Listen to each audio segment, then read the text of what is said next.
Bienvenue sur le réseau YouTube. Aujourd'hui, j'ai des marques de lunettes sur le front et on va tester une voiture. On va pouvoir aller balader avec un toit ouvrant et une voiture qui va vite. Opel Corsa OPC, édition édition d'un circuit qui va vite. On va faire le tour de suite.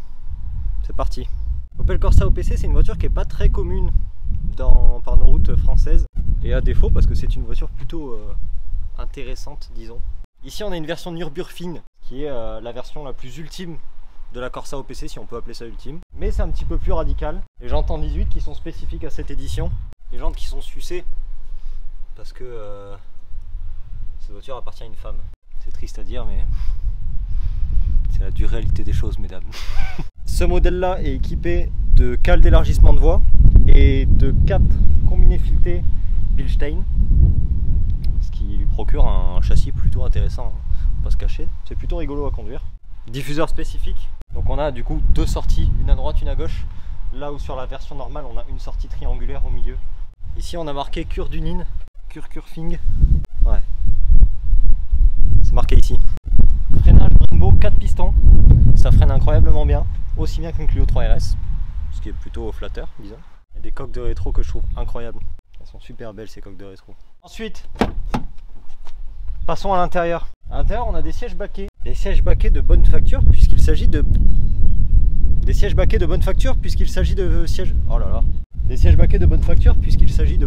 Wow, mais pourquoi j'essaie de dire des phrases difficiles comme ça? Pourquoi? Les sièges, ils sont bien, c'est des Recaro. Donc c'est des Recaro, ils sont bien. On a un beau volant.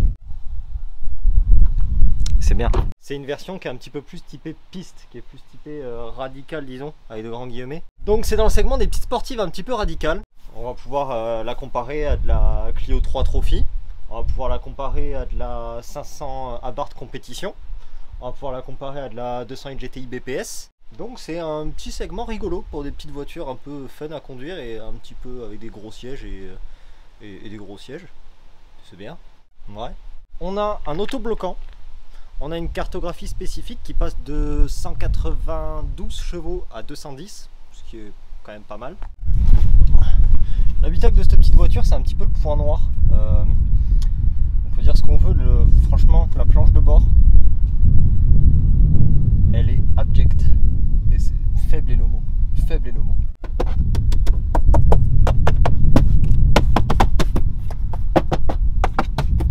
L'habitacle en soi est pas mal, dans le sens où on a un volant qui est genre vraiment super joli, je trouve magnifique le volant, les sièges sont incroyables. On a vraiment un habitacle qui est bien, qui est confortable à vivre. On a deux écrans, pour une raison qui m'est complètement obscure, je ne sais pas pourquoi il y a deux écrans dans cette voiture. On a un premier écran qui est genre super confortable, qui est tactile. Franchement, pour les années de la voiture qui est d'avant 2010, c'est vraiment super au point, ça marche super bien, ça répond impeccable. Il y a le Bluetooth, il y a les appels Bluetooth. On peut mettre son téléphone, on peut avoir la navigation. Vraiment, cet écran est nickel. Et à côté de ça, on a cet écran au-dessus, qui déjà premièrement est super mal intégré. Donc ils auraient pu juste ne pas le mettre du tout, ça aurait été très bien. Et qui est d'un vieillot, c'est genre tout pixel, c'est tout orange. L'écart de technologie entre ces deux écrans est juste abusé. Et franchement, pour les infos qu'il y a sur l'écran du dessus, ils auraient pu tout mettre là ou tout mettre là, ça aurait été exactement pareil. Et ça aurait évité d'avoir cet écran là au milieu qui est au milieu du champ de vision, qui bloque un petit peu le truc. Je comprends pas trop pourquoi ils ont fait ça. C'est vraiment un habitacle plutôt agréable en soi, mais qui a franchement pas mal de trucs bizarres dedans. C'est... ouais, je sais pas. Je suis un peu partagé sur l'habitacle. Donc là où je trouve l'intérieur plutôt moyen, l'extérieur je trouve que c'est vraiment une réussite. Je trouve que la caisse elle vieillit super bien. Beaucoup de trucs sont spécifiques à cette version. Ce qui fait que d'un premier coup d'œil déjà tu la reconnais. Tu vois que c'est une vraie petite sportive un peu énervée. Alors on va pouvoir aller faire un tour. Il me saoule le vent, il commence à m'emmerder le vent. J'essaie d'activer la clim mais je comprends pas comment elle marche. Ah. Oula. Ne me touche pas trop s'il te plaît. C'est un endroit exigu mais ne me touche pas trop. Oh là là. J'adore les petites voitures parce que tu peux toucher la jambe à ton pote et il n'y a pas de souci. Tu vois. Vrai homme touche le genou de son ami quand il passe les vitesses. Et alors nous voilà dans cette auto et sur des routes de campagne. Avec des pissenlits. Non, c'est pas des pissenlits, putain, c'est des tournesols. Comme le professeur tournesol. Tu connais le professeur tournesol? Mec, je connais carrément le professeur tournesol. C'est dans quoi? Vas-y, t'as la ref? C'est quoi la ref? C'est dans Dragon Ball. Va baiser ta mère. Dans l'habitacle on se sent bien parce que déjà il y a les vitres teintées, c'est con, mais alors les vitres teintées je trouve que ça te donne une sensation de confinement et j'adore. Et pour le coup tu te sens vraiment confiné dans un espèce de petit cocon. C'est vrai que c'est super agréable, j'adore cette sensation dans une voiture. J'en ai pas parlé sur le tour extérieur mais elle est dans un espèce de noir un peu... dans un beau noir profond avec des beaux reflets violets, c'est un violet très foncé en fait. Et vraiment la couleur de la voiture est super jolie.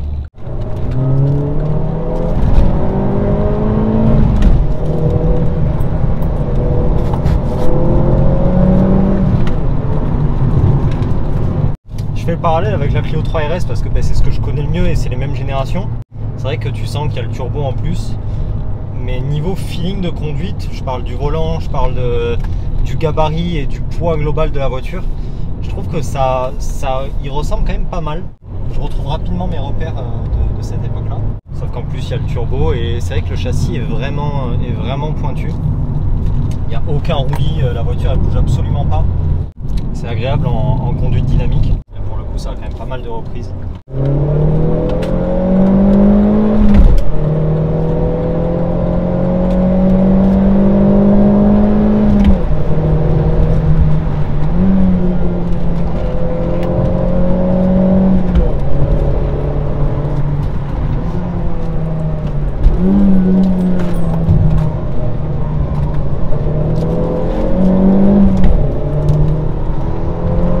L'autobloc c'est incroyable.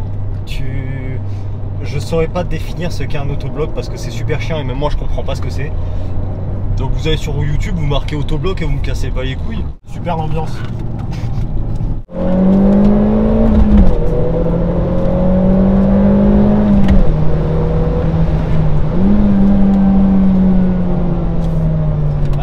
L'autobloc ça apporte vraiment un truc de ouf, c'est-à-dire que dans le volant, tu sens que plus tu accélères, plus la voiture va avoir envie de tourner. Tu vas pas du tout avoir cette sensation de voiture qui souvire un petit peu, qui a envie d'aller tout droit. Non, là tu accélères, tu mets pied dedans, la voiture va se jeter dans le virage et c'est super impressionnant. Et pour le coup, quand tu l'as en main et que tu comprends bien le mode de fonctionnement, c'est super intéressant à exploiter.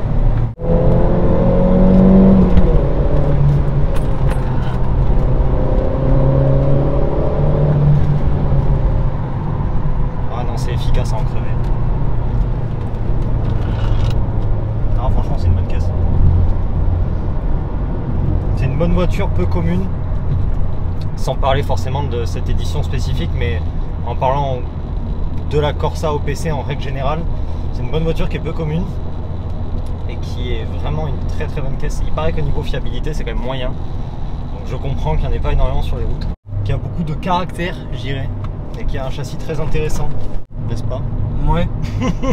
Oui, je m'en fous, ta gueule. Oui, j'ai la gerbe. Pour ce que ça vise comme public, c'est vraiment une bonne caisse. C'est pas ouais, non, ça fait pas 400 chevaux, mais on s'en bat les couilles que ça fasse pas 400 chevaux, frère. C'est trop bien. T'as une petite cacahuète là, trop bien les cacahuètes. Putain, acheter des cacahuètes. J'estime que chaque voiture a son utilisation et que chaque voiture est intéressante selon de quelle manière tu la prends. On peut parler de ma 206 qui fait 130 chevaux, qui avance pas un brin mais qui est rigolote à en crever. On peut parler d'une Golf 7 GTI qui est absolument pas marrante mais qui a un daily absolument parfait, mais qui a un châssis affreux, mais c'est pas le but de la voiture.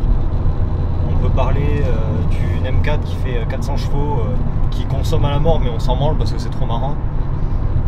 Chaque voiture a son utilisation et là pour le coup la petite utilisation rigolote de cette voiture, je pense qu'elle remplit le contrat. Putain, la vie est tellement belle dans des gros sièges baquets. La prochaine voiture, je veux qu'elle ait des gros sièges baquets. Qu'est-ce que tu penses des sièges baquets, mec? Franchement, c'est pas mal. C'est une dinguerie, là. Franchement, mec, c'est pas mal. Ça t'enveloppe bien ou pas? C'est toi l'enveloppe. C'est toi que je vais envelopper. Tu veux pas plutôt que je sois une enveloppe, comme ça tu peux me lécher le bord?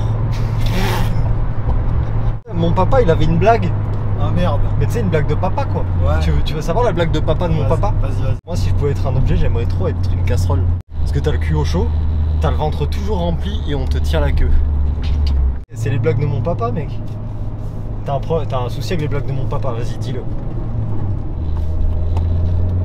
Non, ton daron, le mec, je t'explique, si tu veux qu'on se règle direct, on va se régler, mais genre direct. C'est vraiment des cons. Mais alors, des cons, j'en ai vu, mais alors des comme toi, je peux te dire que ça court vraiment pas les rues. Hein. Tu le sais, ça? Est-ce que t'as remarqué que sur la partie vlog de l'ancienne vidéo, Comme t'es en grand temps, on voit par moment la bonnette du micro. Ah ouais, Ouais. Mais là on la voit pas. Je veux dire là on la voit pas maintenant, je veux dire. Je m'en bats les couilles. D'accord. C'est super sympa d'être ami avec toi. Hein. Il y a des amis comme ça, bordel. Putain, l'ambiance délétère là. Je sais pas ce que ça veut dire délétère. Ah, c'est pas terrible. Pas terrible. Non, mais Délétère, c'est pas terrible que tu le saches pas quoi. Il y a une espèce de petit bruit de plastique qui vibre, il m'emmerde. Ouais, mais c'est ça je pense. Genre quand je fais ça. Non, c'est ça, je crois que ça doit être par là. Ah ouais, non, c'est là, ok. En fait, faut conduire comme ça, et au moins il n'y aura pas de bruit de vibration. Par contre, pour passer les vitesses, c'est un peu relou du coup. Attention, là ça va tirer.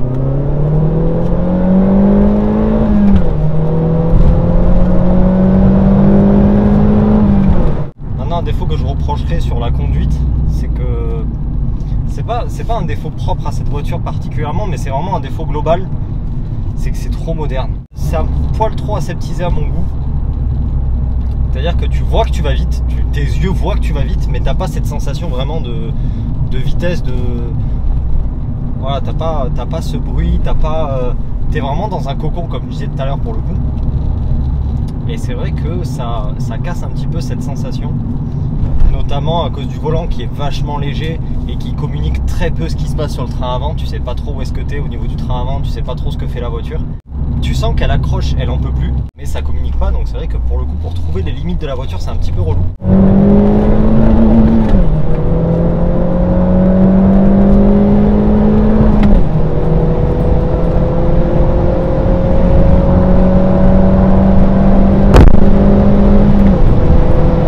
Après, ouais, ça a beau être une petite voiture avec pas trop de puissance, franchement, là on a pris, en très peu de temps, on a pris des grosses vitesses, disons. C'est vrai que pour le coup, avec ce petit gabarit, c'est vite rapide. Mais t'as pas cette sensation d'aller super vite non plus, quoi.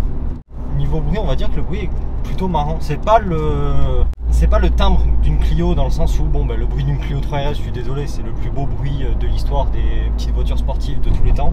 Mais tu sens le turbo qui hurle à la mort. T'entends la dump. C'est un autre délire. Puis c'est un 1,6 litre, donc forcément le timbre est pas du tout le même. Ça prend moins de tours, tu te fais vite surprendre par le rupteur. Bon, alors qu'est-ce qu'on en pense de cette petite Corsa OPC Futurning Edition? Bah, c'est plutôt pas mal, hein. C'est une vraie voiture de sport. C'est peu commun, mais ça reste quand même une vraie voiture de sport qui n'a rien à envier à ses cousines. C'est franchement une caisse plutôt intéressante, qui je pense bien amenée, pas une personne qui la connaît bien et qui sait conduire, pas comme moi. Je pense que ça peut être vraiment intéressant comme voiture. Non, c'est intéressant. J'aime bien cette auto. C'est joli. Quoi qu'il, j'espère que cette vidéo t'a plu. Je fais vraiment des conclusions de youtubeurs. Ça c'est les outros 2010. Ouais. J'espère que cette vidéo t'a plu, mec. Et si elle t'a plu, n'hésite pas à me soutenir. Oh là là, mais soutiens-moi, bordel. Non, voilà, la vidéo elle est finie. Non, putain, faut pas que je fasse des doigts. Non, je vais pas faire un doigt. Faire un cœur. Un cœur? Ou... Oh non. Un cœur, ça ira.